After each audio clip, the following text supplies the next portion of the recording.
Hello everyone, welcome back to my YouTube channel, Joyful Reader. It's a beautiful Sunday morning and I thought I'd work a little bit on a book goal from 2021.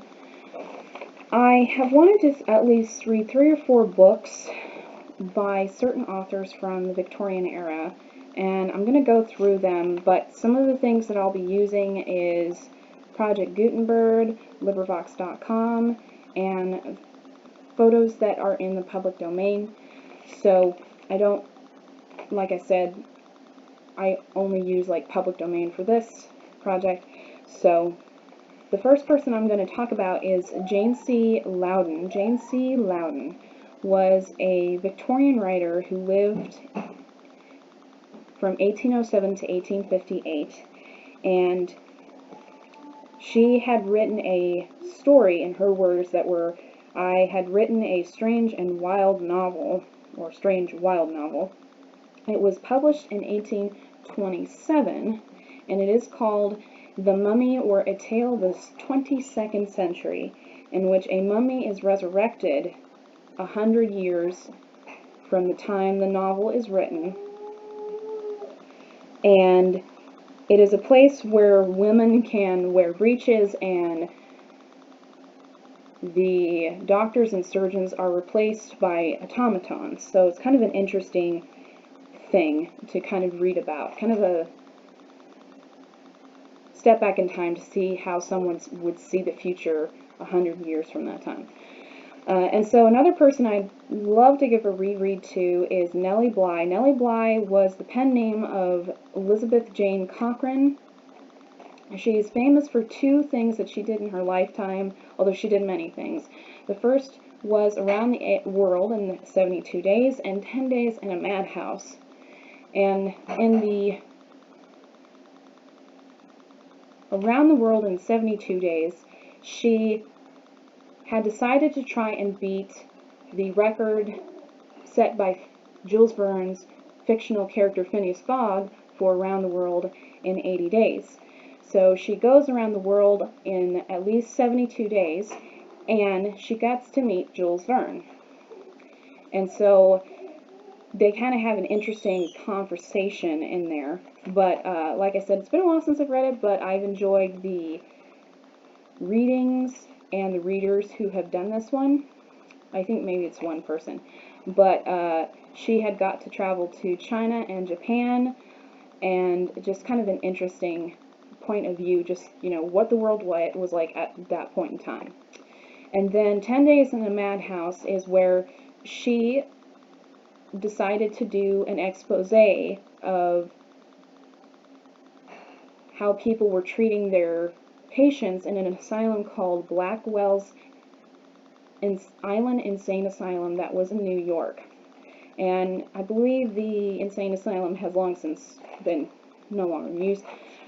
But she had to dress herself up as a madwoman, and she had to convince the jury that she was insane, but she didn't convince the judge 100%. She almost didn't go to the asylum. I wanted to kind of save her from that, I think. Again, this has been a while, but she goes to Blackwell's insane asylum, and she bears witness to the horrible things of the mistreatment of these patients, and a man from her newspaper is kind of her contact to the outside world, and she eventually gets away from Blackwell Island, and when she had written the expose, the hospital tried to deny the accusations she levied at them. But long and short of it, it brought to light the mistreatment of the patients in the asylum. So she kind of helped change the status of how people viewed patients. So, or she was one. There were many other people that had worked to try and change the mistreatment of people. So it's a very interesting read, the way she describes how she had to practice in front of a mirror how to do expressions of that suggested she was not all there was rather interesting too. So there is that one. So, and the next that I would like to try and read is also Elizabeth Bisland. Elizabeth Bisland was a rival of Nellie Bly, and this is her story because it's called In 7 Stages, A Flying Trip Around the World. So she wanted to try and beat the world record too. But there is a story about one of the two that when they started, neither one of them didn't know that it was a race to beat the Jules Verne's novel Around the World in 80 Days. So maybe I'll get to read this and then kind of just go there, but she had gone on a steamer throughout Europe, and she just kind of goes through and she tells her own story, you know. So it's just really an interesting thing to try and pick up. And then the next one that I wanted to read was Sara Coleridge, or Coleridge. She is the daughter of Samuel Coleridge, who had done The Rime of the Ancient Mariner.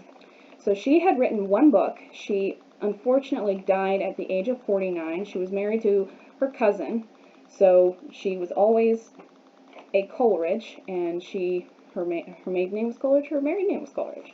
But I think she had a happy marriage. She was very well learned and very well read, and like I said, she had written a fairy tale, and I'm switching over to Phantasmion, which is a fairy tale. Phantasmion is going to be what I plan to do a read-through of 3 Victorian tales for next year. So the other ones I would be discussing is one by Andrew Lang and George MacDonald. Now, I don't think that there is an audiobook of Phantasmion, which surprises me, but we'll see. Maybe there's another one. But the thing about this book is that she had taken to her bed in 1837, and she was sick, and she had written this novel, which is about a young prince who goes off on an adventure to complete a mysterious quest. But what's interesting to note in the preface that's stated in this edition of Phantasmion in 1874 is that this story wasn't written with a moral tone, well, a sermon on morality. It was just written as a light-hearted tale. Now, all the characters, I won't be surprised, did have a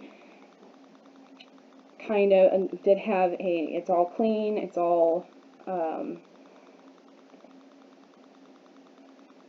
also kind of a dreamlike language, and so I'm going to be interested in reading this.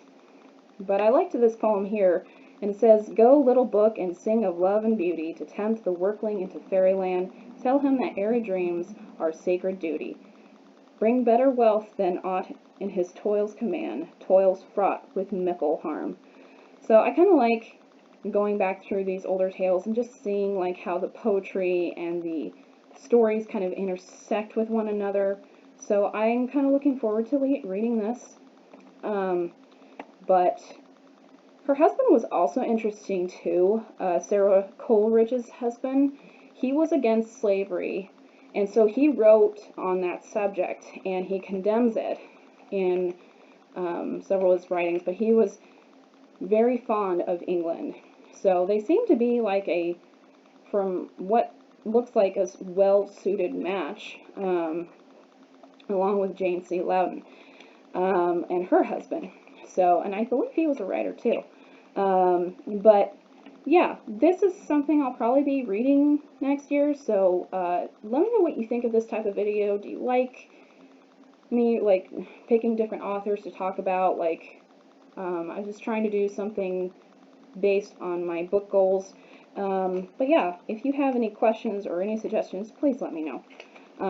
Again, the subjects I used are from Librivox, Project Gutenberg, and Internet Archive. Internet Archive is something I didn't talk about, it is a place where they have put all of these things, and you can actually flip through the book like it's an actual book, and that's what I really like about this. So, there are other things that you can do. I think you can read like this book aloud, or you can do all sorts of things just to look at the text. All in all, it's just worth an interesting look through. Anyway, you guys have a good day and enjoy the rest of your Sunday.